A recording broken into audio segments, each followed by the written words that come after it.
کہتے ہیں کہ انتقام کا جنون انسان کی آنکھوں پر پٹی باندھ دیتا ہے، اپنے انجام کی پرواہ کے بغیر ایک ہی خطرناک ڈائریکشن میں آگے بڑھتا ہے۔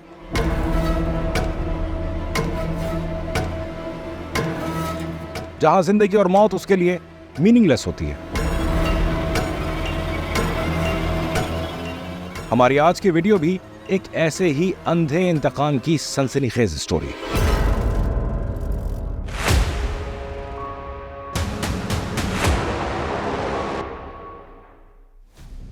اس کہانی میں 3 تاریخیں بہت اہم ہیں۔ پہلی 4 اپریل 1979، دوسری 2 مارچ 1981 اور تیسری 20 ستمبر 1996۔ یہ سال 1979 کا کیلنڈر ہے جس میں 4 اپریل کے گرد ریڈ سرکل بنا ہوا ہے۔ یہ وہ دن تھا جب پاکستان کے ایک سابق وزیر اعظم کو قتل کے مبینہ جرم میں پھانسی دے دی گئی تھی۔ یہ پھندا ملٹری کو کے ذریعے برطرف کیے جانے والے وزیر اعظم کے گلے میں ہی نہیں پڑا تھا، بلکہ اس روز سے ہماری جوڈیشری کے بھی گلے پڑ گیا۔ یہ پھندا تیار کیا گیا تھا اس وقت کے فوجی حکمران جنرل ضیاء الحق کے حکم پر، اور گردن تھی ٹرمینیٹ کیے جانے والے وزیر اعظم ذوالفقار علی بھٹو کی، جن پر نواب محمد احمد خان قصوری کے قتل کا الزام تھا۔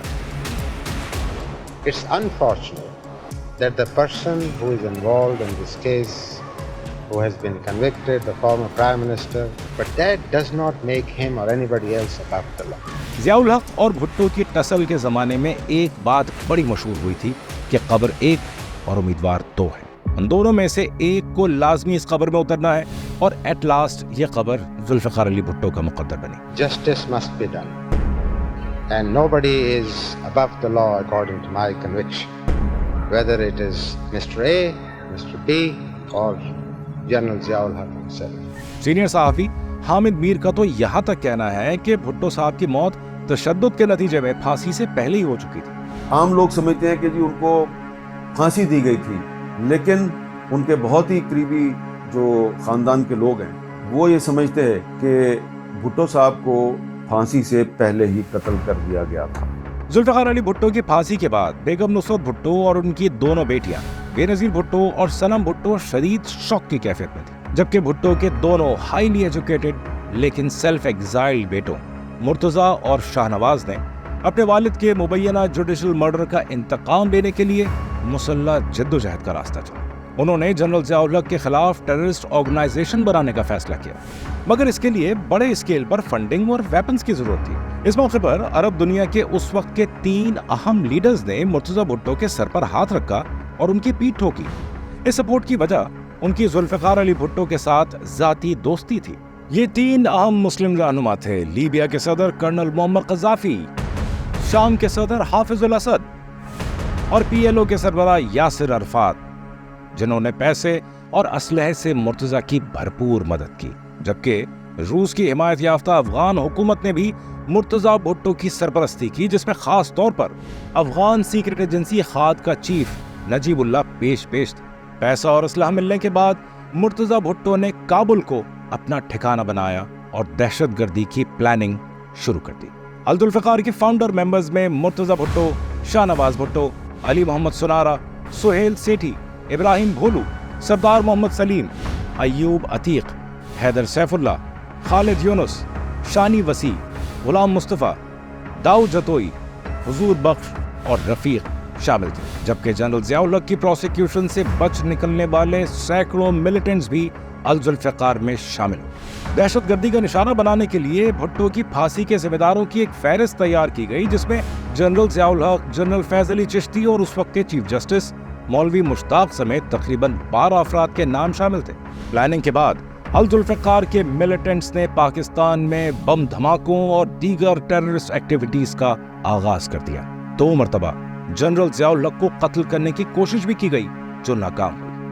1980 میں مرتضیٰ بھٹو کے ساتھیوں میں ایک اہم اضافہ کراچی کے علاقے ناظم آباد کا رہنے والا ایک کرمنل مائنڈڈ نوجوان سلام اللہ ٹیپو تھا، جس کے آئے دن اپنے محلے مختلف کالجز اور یونیورسٹیز میں کلیشز ہوتے رہتے تھے۔ میرا ایڈمیشن جناح کالج میں 78 میں ہوا، تو میں فرسٹ ایئر میں تھا، تو سلام اللہ ٹیپو وہاں آتے تھے، اپنا حلیہ آرمی کا کیڈٹ نما حلیہ بنایا ہوا تھا، وہاں آ کے انہوں نے वो एक ग्रीन रंग का चश्मा लगाते थे, कुछ लोग साथ थे, इसको मारा, उससे ये लिया, पिस्तौल उस ज़माने में जो होता था चरखी वाला वो रखते थे, कैंटीन वाले से फ्री में खा लिया, प्रिंसिपल को डरा दिया कि एडमिशन करा दिया, पैसे ले लिए, ये और जबकि स्टूडेंट नहीं था, जैसे बदमाशी करने वहाँ आता था। टीपू खुद को टेरर कहलवाने का बहुत शौकीन। नाज़ाबाद नंबर 2 में ये रहता था, लारोश रेस्टोरेंट होता था 4 नंबर नाज़ाबाद में, तो वो लारोश में ये बैठा हुआ था। तो उस वक्त कुछ लोग यूनिवर्सिटी के थे, मैं नाम जानता हूँ, नदीम था, नईम था, ये कराची यूनिवर्सिटी के लोग थे। उन्होंने इसको बुलाया, तुम यहाँ दादागिरी करते हो हमारे साथ, हमको तंग करते हो, हमको मारते पीटते हो, मगर कराची यूनिवर्सिटी में रफ़ीक खान से तो तुम डर गए, तुमने उसको तो कोई जवाब नहीं दिया। उस पर उसने रफ़ीक खान को गालियाँ देनी शुरू, गंदी गालियाँ दी रफ़ीक खान। तो वही जो शैतान लड़के थे वो रफ़ीक खान साहब के पास पहुँच गए। रफ़ीक खान थे तो पठान, तो इसके घर गए, हम 4 आदमी इनके घर पे गए, इसको बुलाया। रफ़ीक खान ने कहा तुमने मेरी माँ बहनों को गालियाँ दी हैं, ये दी हैं। तो उसने कहा रफ़ीक भाई मुझे गलती हो गई, जबकि उसके पीछे लोग जमा हो रहे थे, कुछ पुलिस वालों से बहुत दोस्ती थी उसकी, मगर रफ़ीक खान से उसने सॉरी की। तो रफ़ीक खान ने उस पर एक चमाट मार दिया। जब चमाट मारा तो वो रोने लगा, और उस वक्त ये हाई जैकर में जो बारी खान एक ये होते थे, उनका भाई भी वहाँ आ गया, नासिर, जो हाई जैकिंग में भी इन्वॉल्व था, और वो अरशद आ गए। जब ये आए तो फिर उन्होंने गोलियां चलानी शुरू कर दी। तो हम वहाँ से भाग गए, और भागने के बाद मेरे हाथ पे भी गोली लगी थी, मगर वाकई ये शायद आप देखें। फिर उसके बाद ये मफरूर हो गए। 1980 में टीपू कराची में गिरफ्तारी या अपने किसी मुखालिफ गिरोह से बचने के लिए काबुल जा पहुंचा, जहां उसकी मुलाकात मुर्तज़ा भुट्टो से हुई और उसने अल जुल्फ़िकार ज्वाइन कर ली। टीपू के अंदाज और गुफ्तगू से मुर्तज़ा ने अंदाजा लगा लिया कि ये लड़का बेजिगर भी है और थोड़ा शो ऑफ भी, इससे कोई बड़ा काम लिया जा सकता है। काबुल में दहशतगर्दी की तरबियत हासिल करने के बाद फरवरी 1981 में टीपू कराची वापस। 26 फरवरी को उसने कराची यूनिवर्सिटी में इस्लामी जमीयत तलबा के रहनुमा हाफिज असलम को कत्ल किया। एक दिन सलामुल्लाह टीपू अब 4-5 लोगों को लेकर कराची यूनिवर्सिटी आया, उसने वहाँ फायरिंग की। हम लोग वहीं बैठे थे, एडमिनिस्ट्रेशन के सामने दरख्त, नीम का एक दरख्त होता था, वहाँ हम लोग बैठे हुए थे। एकदम वहाँ फायरिंग की, इधर उधर।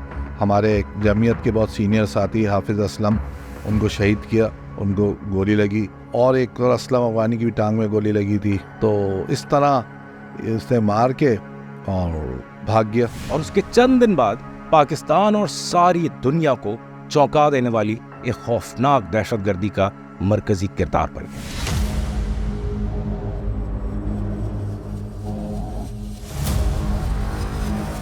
यहां से हम आगे बढ़ेंगे हमारी आज की सनसनीखेज कहानी की दूसरी अहम तारीख की जानिब।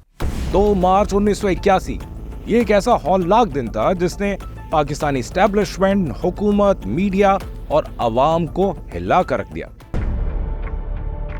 उस रोज PIA की कराची से पेशावर जाने वाली डोमेस्टिक शेड्यूल पैसेंजर फ्लाइट 326, जिसमें जहाज के स्टाफ के अलावा 150 मुसाफिर सवार थे, पेशावर एयरपोर्ट पर लैंड करने वाली थी कि 3 हाईजैकर्स जो कि कराची से सवार हुए थे, उन्होंने तैयारे पर कब्जा कर लिया और गन पॉइंट पर उसका रुख काबुल की तरफ करवा दिया। ये 3 हाईजैकर्स नासिर जमाल, अरशद अली और सलामुल्लाह टीपू थे। हाईजैकिंग हुई और मैंने जब टीवी में देखा कि ये तो टीपू खड़ा है और अपना नाम आलमगीर बता रहे हैं। ब्रिगेडियर हयात अंसारी सर SMLA थे, और मेजर आरिफ भी होते थे, मेजर हनीफ होते थे।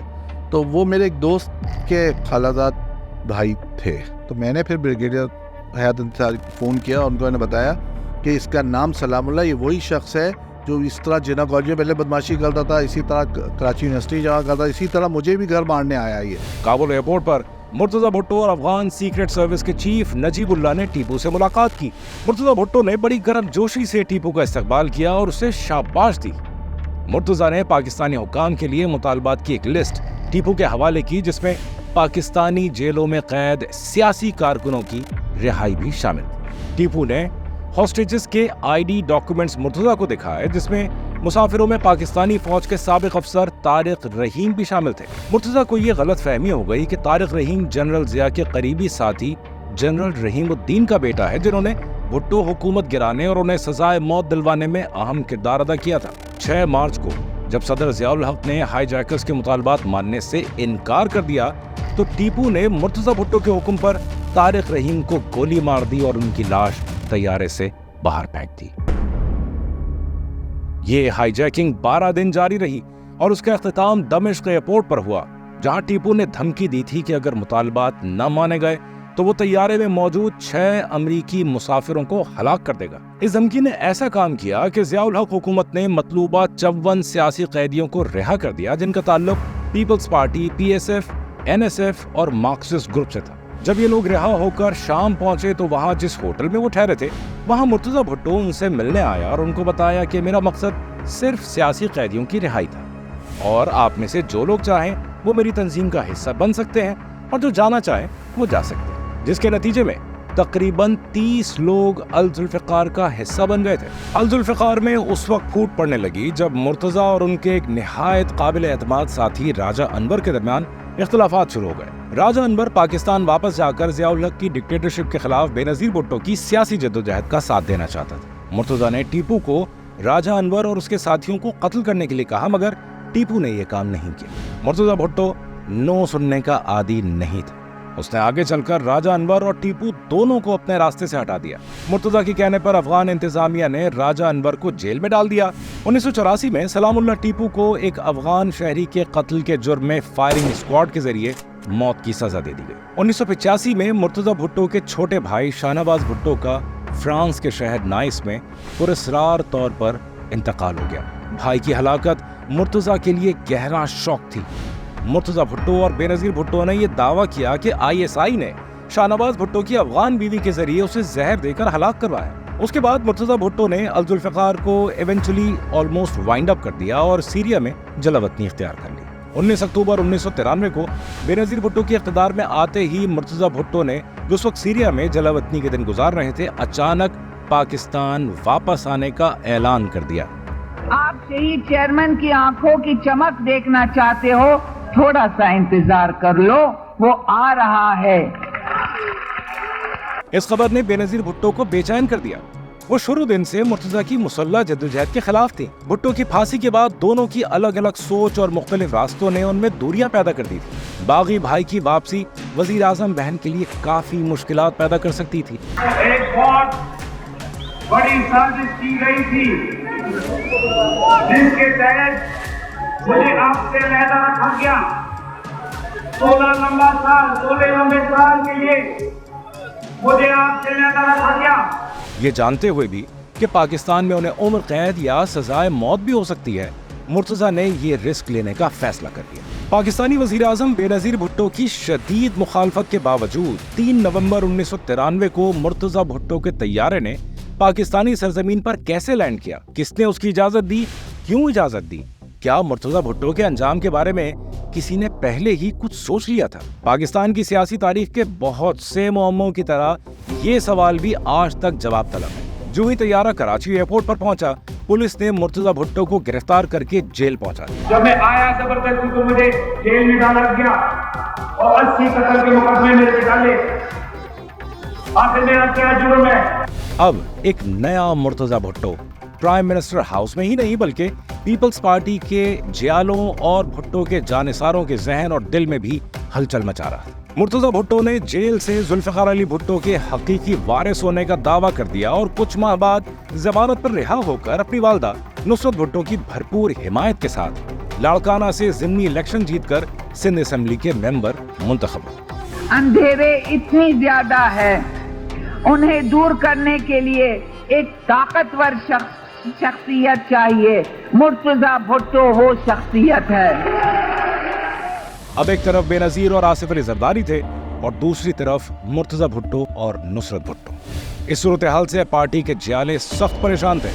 नुसरत भुट्टो को हटाकर बेनज़ीर खुद पार्टी की चेयरपर्सन बन गई और मुर्तजा भुट्टो ने इस सारी सूरत हाल का जिम्मेदार आसिफ अली जरदारी को समझा। दोनों के करीबी हल्कों का कहना था कि वो एक दूसरे से शदीद नफरत करते।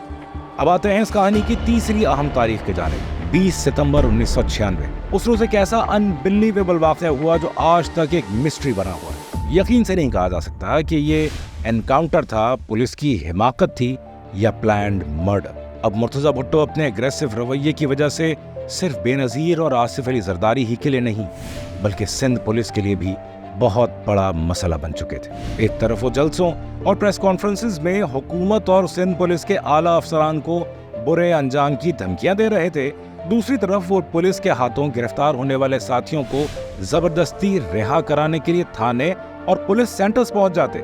मुर्तजा और उनके मुसल्लह साथियों की आजादाना नक्लो हरकत डीआईजी कराची शुएब सडल के लिए एक संगीन मसला बनी हुई थी। उसी दौरान मुर्तजा भुट्टो के करीबी साथी अली सुनारा को कराची पुलिस के encounter specialist inspector Zeeshan Kazmi ने 16 सितंबर 1996 को दहशतगर्दी और इंडियन खुफिया एजेंसी रॉ से ताल्लुक के इल्जाम में गिरफ्तार किया। मुर्तजा भुट्टो ने इस गिरफ्तारी पर शदीद रद्द-ए-अमल जाहिर किया और इल्जाम लगाया कि अली सुनारा को जाली पुलिस मुकाबले में मार दिया जाएगा। अली सुनारा को छुड़ाने के लिए वो अपने मुसल्लह साथियों के साथ CIA सेंटर कराची पर हमलावर हो गए। जराये के मुताबिक डीआईजी कराची शुएब सडल ने सूरत हाल की संगीनी बताते हुए टेलीफोन पर बेनजीर भुट्टो को आगाह किया कि मैं पुलिस को मुर्तजा भुट्टो और उनके साथियों की गिरफ्तारी का हुक्म दे रहा हूं। बेनजीर भुट्टो ने कहा कि मुर्तजा के साथियों को बेशक गिरफ्तार कर लें, मुर्तजा के मुतालिक मैं जल्द कराची आकर फैसला करूंगी। कराची पुलिस ने मुर्तजा भुट्टो के साथियों की गिरफ्तारी के लिए उनके ठिकानों पर छापे मारना शुरू कर दिए।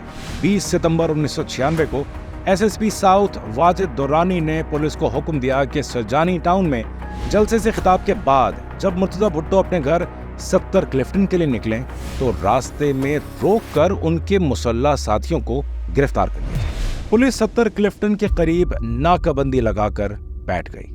रात 9 बजे के करीब जैसे ही मुर्तजा भुट्टो की गाड़ी नजदीक पहुंची, पुलिस ने उसको घेरे में ले लिया, जिस पर मुर्तजा के साथी बिफर गए और पुलिस से उलझने लगे। इसी गर्मा गर्मी के दौरान अचानक एक फायर हुआ। आज तक ये नहीं पता चल सका कि फायर किसने किया था। अंधेरे और इस अंधे फायर ने सूरत हाल बिगाड़ दी और दोनों तरफ से फायरिंग शुरू हो गई जो 30 मिनट तक जारी रही। इसी दौरान मुर्तजा भुट्टो के जिस्म में 5 गोलियां उतर चुकी थी और एक मोहलिक गोली गर्दन के पार हो चुकी। 70 क्लिफ्टन के बिल्कुल करीब डीआईजी शुएब सडल की रिहाइशगाह भी थी। वो कहते हैं कि जैसे ही ये बात मेरे इल्म में आई, मैंने मुर्तजा को फौरन अस्पताल पहुंचाने का हुक्म दिया।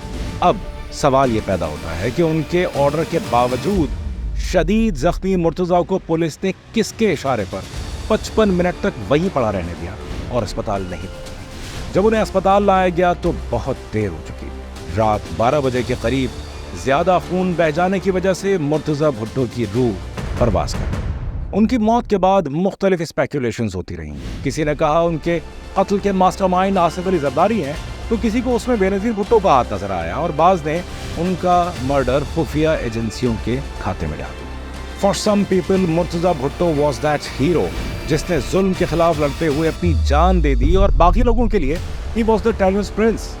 मगर हम सिर्फ इतना कहेंगे कि इंतकाम की आग इतनी शदीद होती है कि उसकी लपेट में द मोस्ट कैलिबर्ड पीपल भी आ जाते हैं। और अगर मुर्तजा भुट्टो के सीने में ये आग ना भड़कती तो शायद वो पाकिस्तान के one of the biggest charismatic और प्रेजेंटेबल लीडर होते। मुर्तजा भुट्टो की कहानी तो यहाँ खत्म होती है, मगर हमारी क्यूरियोसिटी लिमिटलेस है। आपसे जल्द ही दोबारा मुलाकात होती है ऐसी ही फैक्ट्स और इंटरेस्ट से भरी हुई किसी डॉक्यूमेंट्री के साथ। अपने लाइक्स और कमेंट से हमारी हौसला अफजाई करते रहिएगा। तब तक के लिए stay curious and Allah Hafiz.